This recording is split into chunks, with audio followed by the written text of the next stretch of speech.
Hi, it's Jon Mitchell, Mayor of New Bedford, and this is another installment of the Mayor's Weekly Update. So I would like to talk to you about a couple of items that have been in the paper this week.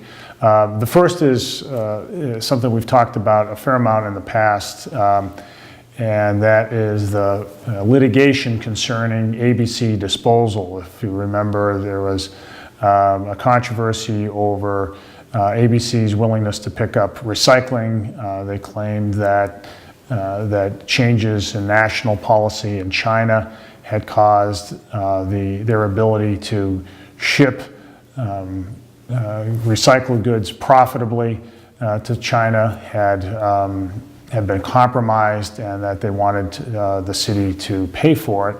The city's position all along has been that there is a contract in place, and that contract does not provide for that kind of relief, and that our taxpayers have been on, should not be imposed upon because of changes in China's policy. The contract provides for a certain fee to be paid to ABC, period.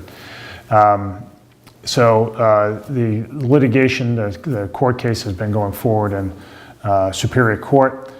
This week a judge threw out most of ABC's lawsuit, leaving in one claim, and the judge also cast some doubt about the viability of that claim as well. So I just really want to thank the work of the city solicitor's office in getting us to this point. You know, we're trying to protect the money that taxpayers send to city government every year to ensure that they're getting the most and best services possible. So, that case will continue on. I'm confident that it'll result in a resolution that will be favorable to the city. But more to come. We'll update that as time goes on.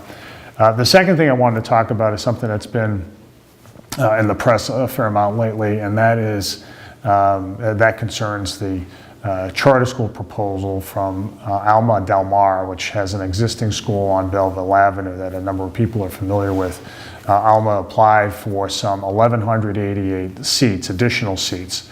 My position has been that getting that number of seats would have been hugely costly for the city, to the point of actually forcing us to cut municipal services and to compromise our ability to educate all the other kids in the school system. The problem that we face, though, in not just here in New Bedford, but in other cities in Massachusetts, is that Massachusetts law establishes a very heavy presumption in favor of charter school expansion, regardless of the financial impact on a given city. That's the way the law is written in this state, and it's unfortunate because it can lead to really bad outcomes, really costly outcomes for cities. So, but we also know that the city has very little leverage to do anything about it, and that too is unfortunate. Our legislators need to change state law for sure, but in the meantime, we have to deal with this application in front of us. And so what we've done, and as I've alluded to in the past, is that we were able to reduce the number of seats significantly to 450 and to create a neighborhood-based school as opposed to a choice school where kids are enrolled by a lottery system. And that has, arranging it that way has a number of benefits. It's far less expensive for the city, for starters, and therefore we can protect taxpayer dollars. But secondly, it will prevent the charter school from doing what a lot of charter schools do, which is to counsel out students that they don't care to educate. That happens here, that happens everywhere. By establishing a neighborhood school, the charter school will be forced to educate the kids right in front of them, and that's what we strive for. We want to level the playing field between the charter schools and the district schools, so that everybody's scores can be evaluated on the same basis. So I think it is a deal that is going to wend its way through both the school committee and the city council in the weeks ahead. It's not great. I would prefer that we got 0 seats out of this, but again, we're working under very difficult circumstances, and I think the approach that we've established is a creative way of avoiding some very, very high costs to city taxpayers and frankly to the children in our school district.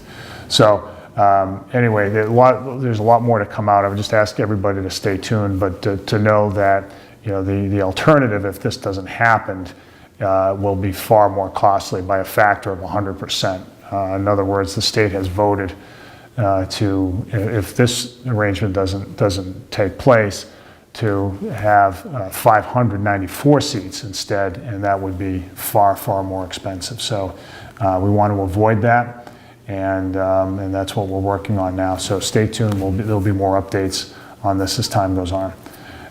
With all that, that's been the Mayor's Weekly Update. We'll see you next week.